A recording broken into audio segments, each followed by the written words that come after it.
Este é o seu programa Evidências, sempre em busca de fatos que comprovem a veracidade da Bíblia Sagrada.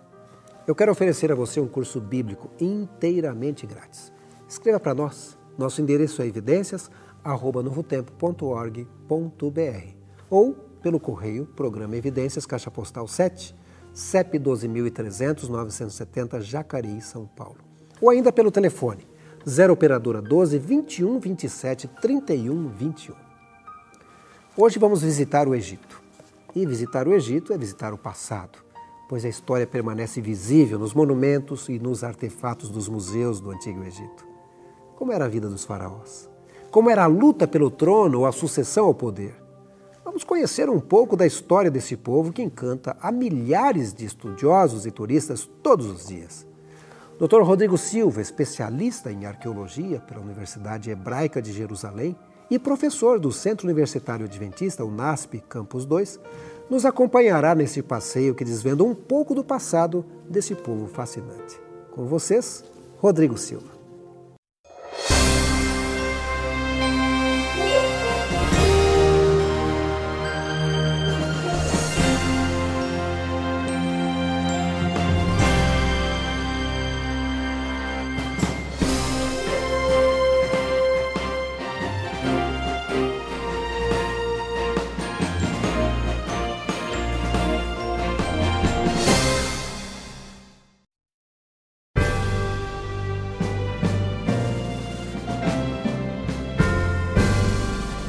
De todas as antigas civilizações do mundo que ainda deixaram monumentos para a posteridade, o Egito é, sem dúvida, a que mais fascina os amantes da história antiga. De historiadores a arqueólogos, de filósofos a antropólogos, todos, incluindo leigos apaixonados por antiguidades, todos se admiram diante da grandeza que foi aquela nação. Aquele pedaço de terra no norte da África é, de fato, o que mais desperta a curiosidade e interesse das pessoas em geral. E isto não vem de agora. A própria visão das pirâmides, cercada de explicações dadas por Cleópatra sobre a grandeza dos faraós, fez César almejar para si o mesmo brilho divino e real que fez de Quéops e Ramsés os grandes senhores do Nilo. O sistema imperial de Roma, que se seguiu após César, foi, na opinião de muitos, uma transferência e adaptação do sistema faraônico para a política romana. Como aconteceu no Egito, os imperadores de Roma também queriam ser deuses para a população. Na civilização egípcia, os faraós eram considerados deuses vivos. Os egípcios acreditavam que estes governantes eram filhos diretos do deus Osíris e, portanto, agiam como intermediários entre os deuses e a população. Eles possuiriam poderes absolutos na sociedade, decidindo sobre a vida, política, religião, economia e até ação militar.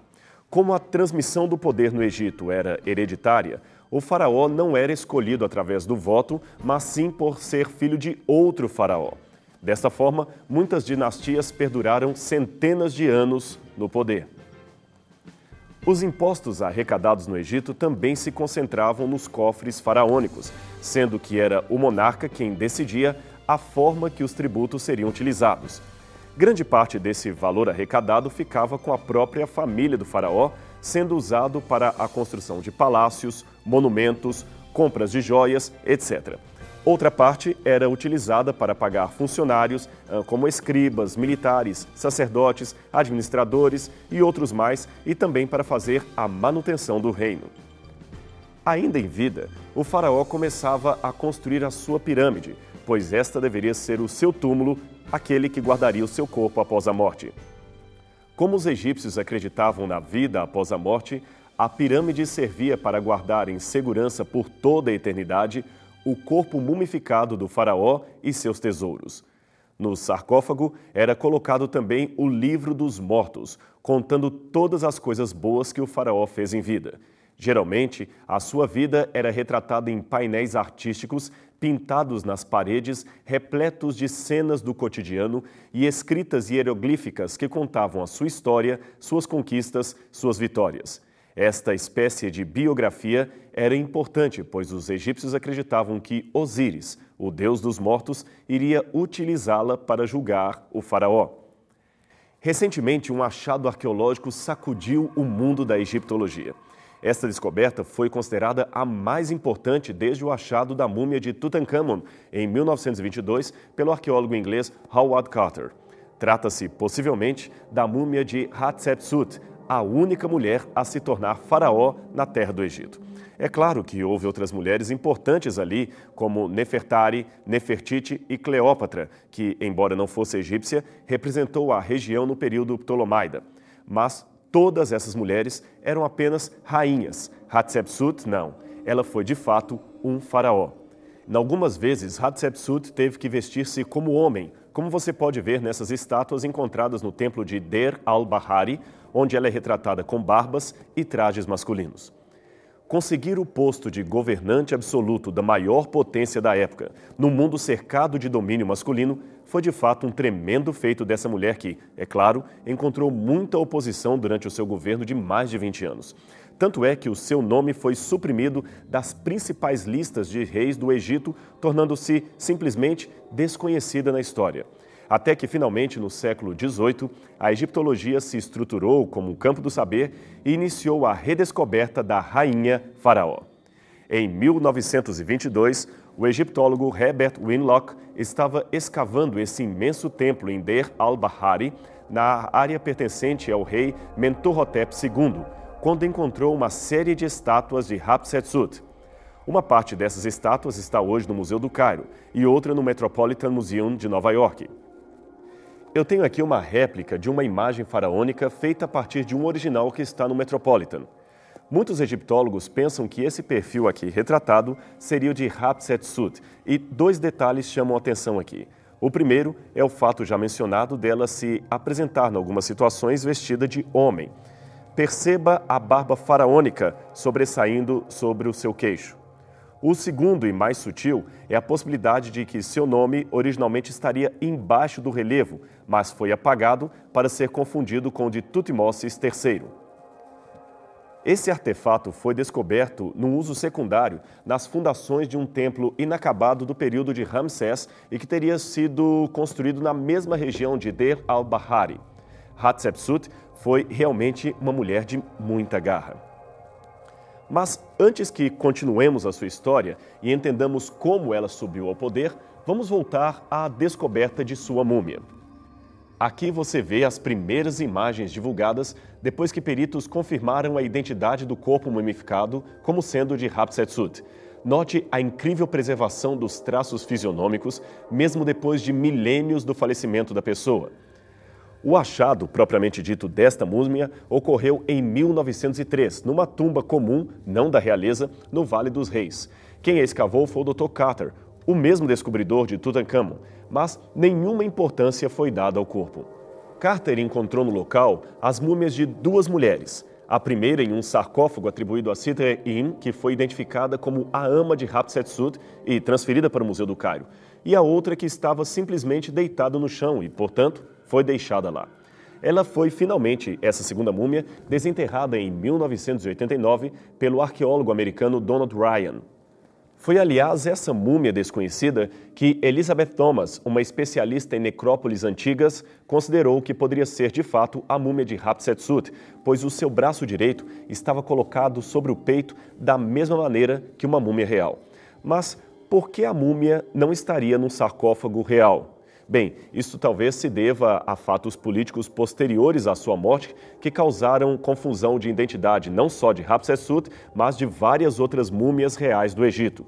Quando os arqueólogos descobriram a tumba real de Hatshepsut, perceberam que a mesma fora saqueada na antiguidade e nenhum corpo feminino foi encontrado ali.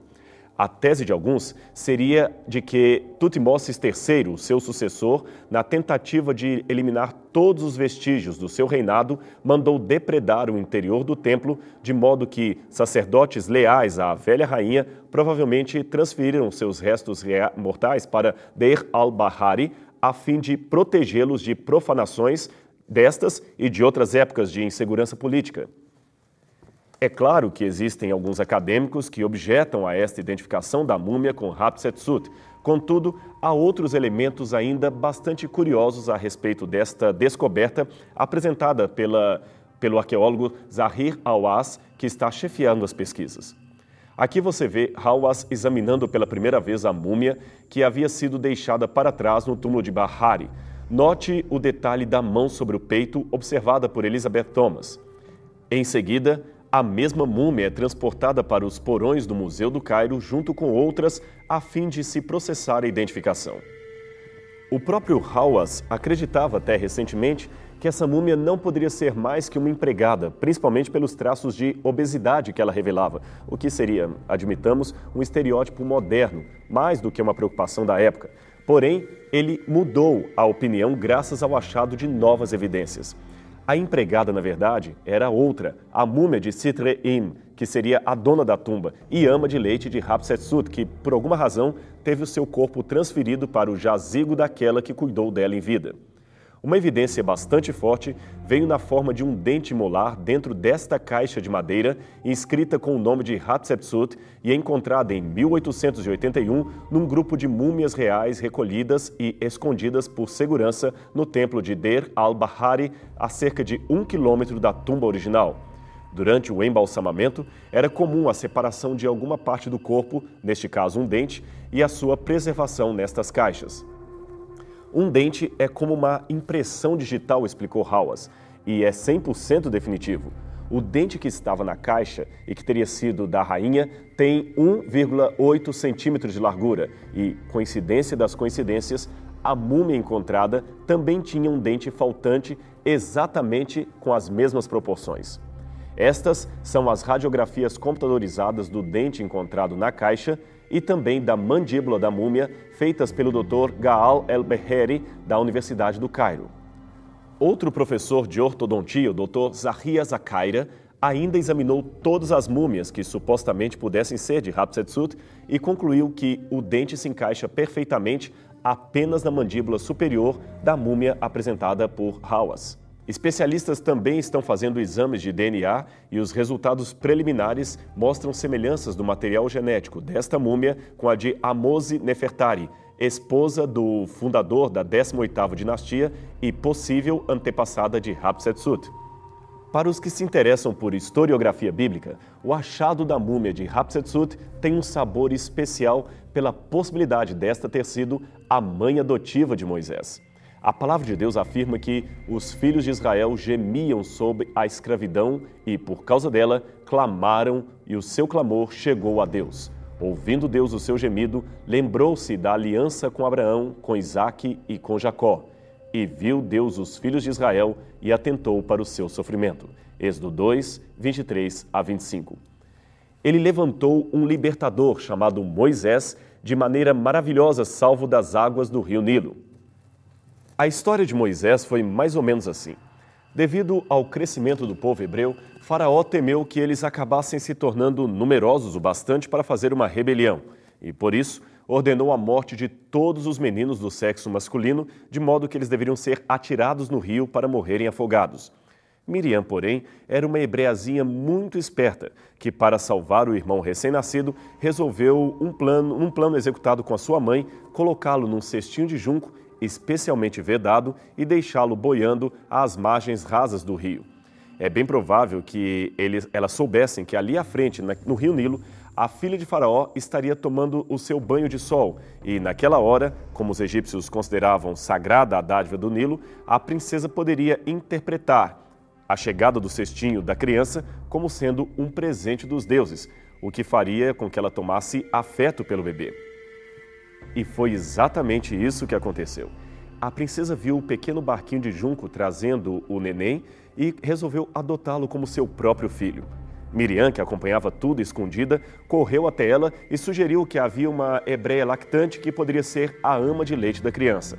Essa hebreia, evidentemente, era a mãe verdadeira de Moisés. Assim começa a história deste grande herói hebreu, criado como príncipe nas cortes egípcias, escolhido de Deus para ser o libertador dos filhos de Israel. A vida de Moisés sempre foi marcada de tremendas manifestações do poder divino. A sarça ardente, as pragas do Egito, a visão de Deus pelas costas, a passagem do Mar Vermelho. Foram acontecimentos tão fantásticos que os críticos não tiveram outra reação a não ser seguir o caminho natural da dúvida, negar a sua historicidade. Algumas descobertas, no entanto, têm jogado por terra as teorias revisionistas do Êxodo. Um dos primeiros motivos encontrados pelos céticos para duvidar do relato bíblico era o fato de que a história de Moisés, sendo salvo do Nilo, parecia-se muito com a saga de outros heróis da antiguidade. O mito de Sargão I, o grande rei de Acade, é um bom exemplo.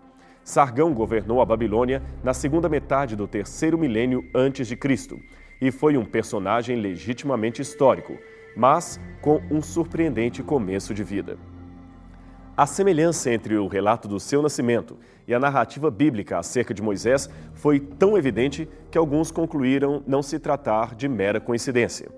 Este tablete de argila encontrado no Iraque traz um interessante trecho do seu nascimento. Ele diz: Sargão, o rei poderoso de Agade ou Acade, sou eu. Minha mãe era humilde. O meu pai não tive oportunidade de conhecer. O irmão de meu pai vivia nas montanhas. Minha cidade é Azipanu, que está situada na ribeira do Eufrates. Minha mãe me concebeu em secreto ela me deu à luz. Ela me colocou num cesto de juncos e fechou a tampa com betume. Ela me colocou no rio Eufrates, que não me submergiu. O rio me levou boiando até aqui, o regador das águas. Até recentemente, muitos entendiam que este mito seria o texto original que inspirou escribas judeus a criarem uma lenda de um herói hebreu. Afinal, é fato conhecido que em 587 a.C., os judeus foram levados cativos para a Babilônia. Ali eles poderiam ter conhecido a história de Sargão, que foi acrescentada à história de Moisés após o fim do cativeiro, em 537 e 536 a.C. Mas, se provássemos que a história original não vem da Babilônia e sim do Egito, isto mudaria tudo. Afinal, se o texto bíblico for o reflexo de um mito babilônico, este deverá ser, obrigatoriamente, o direcionador literário de seu conteúdo. Logo, devemos ir direto ao texto hebraico e descobrir que cultura está por detrás de sua trama, a babilônica ou a egípcia. Respondendo a esta problemática textual, o egiptólogo James Hofmeyr, da Trinity International University, em Illinois, Estados Unidos, e autor do livro Israel no Egito, demonstrou, numa pesquisa recente, que, ao contrário do que se esperava, o pano de fundo do Êxodo não é nem de longe o reflexo das mitologias babilônicas. Seu texto original encontra-se permeado de antigos termos técnicos egípcios que não faziam parte do vocabulário hebraico, muito menos do babilônico usado durante e após o exílico. Palavras-chave da trama como cesto, junco, papiro, linho, ribeira, etc., são inquestionavelmente egípcias, e não era de se esperar que um escriba judeu do cativeiro as conhecesse tão bem. Principalmente nessa época, a língua egípcia já havia sofrido modificações profundas, especialmente na escrita, e muitos desses termos estavam, durante o cativeiro, em desuso. Logo, a familiaridade do autor sagrado, do autor do Êxodo, com essas palavras, demonstra que ele só as poderia ter conhecido durante um momento em que viveu nas cercanias do Nilo, num período e tempo muito distantes do cativeiro. De todas as palavras, no entanto, nenhuma oferece maior pista do que o nome do herói em si.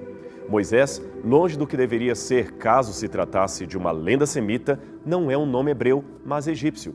Sua raiz está no verbo mes ou masé, que quer dizer nascer, ou ainda mese-en, nascido de.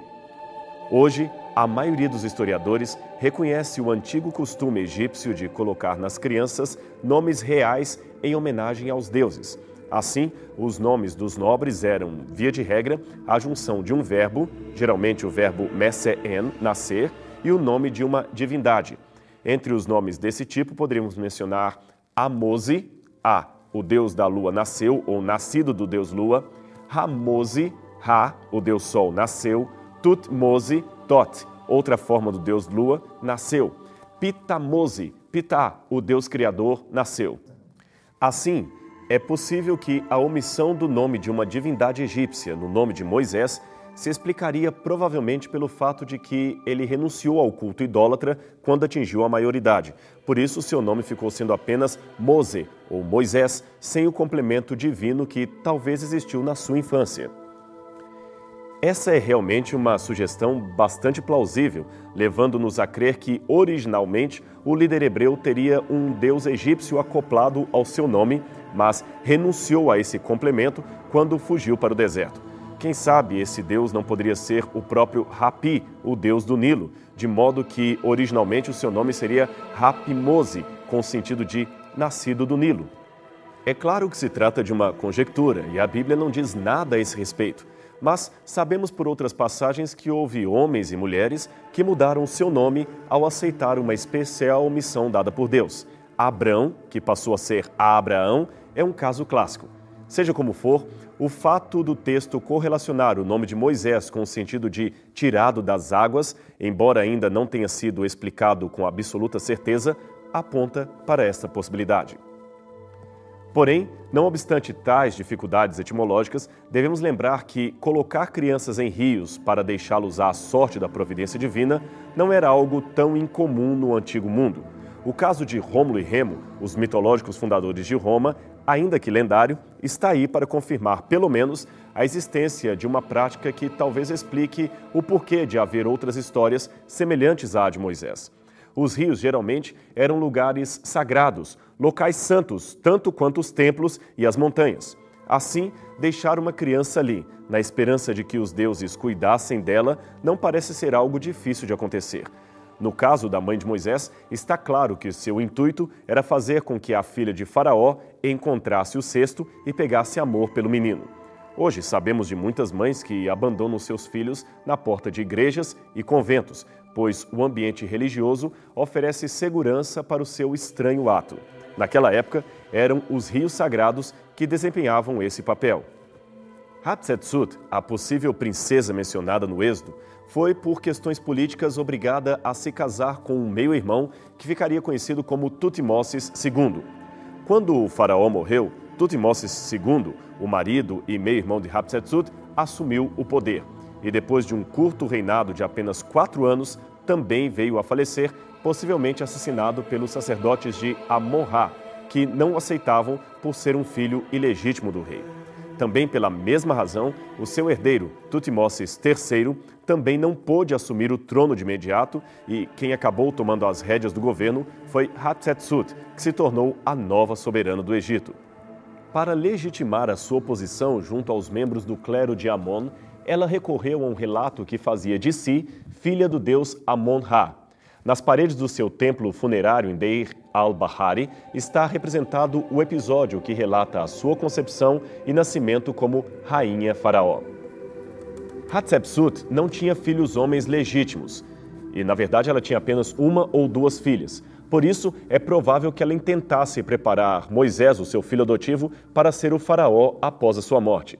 Mas, como é comum nesse tipo de história, logo vieram o ciúme e as conspirações.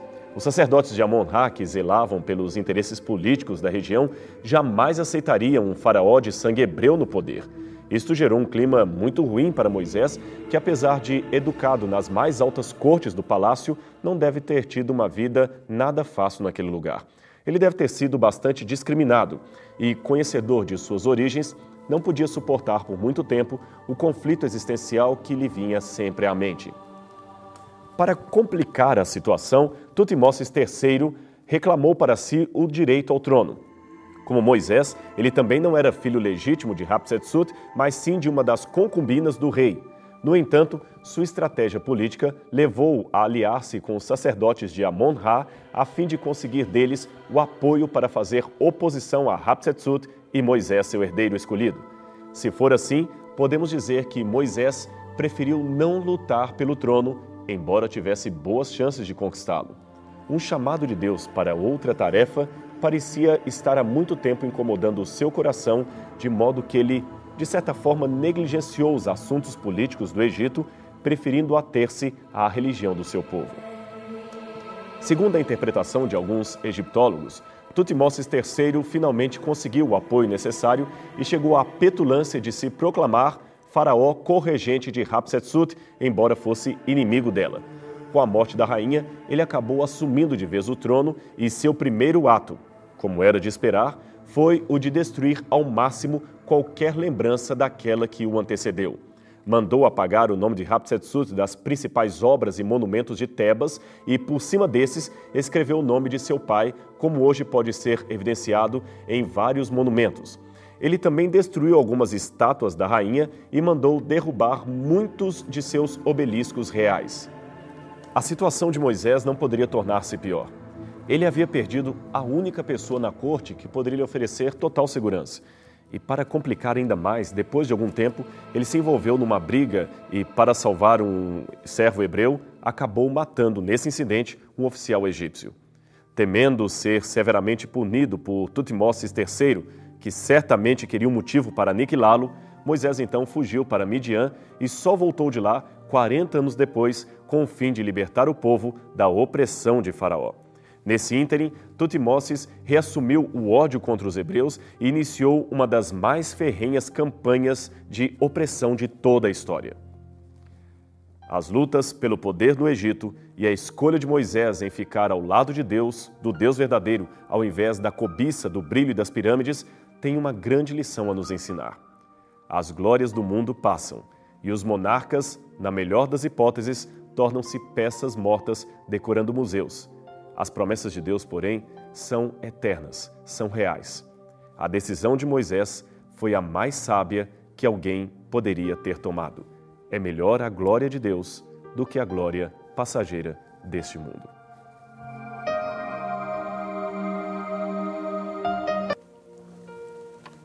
Infelizmente, só sobrou as ruínas de um passado glorioso.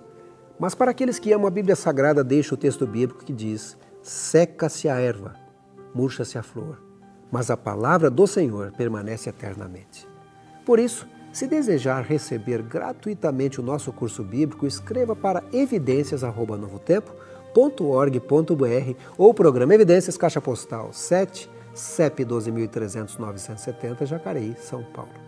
Ou nos ligue pelo telefone 0 operadora 12 21 27 31 21. Próxima semana voltaremos com mais um programa Evidências, o programa que busca fatos que comprovem a veracidade da Bíblia Sagrada.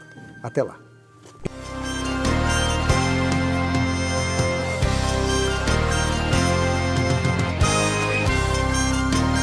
Este programa tem o apoio cultural do NASP, Centro Universitário Adventista de São Paulo, em parceria com a Novo Tempo.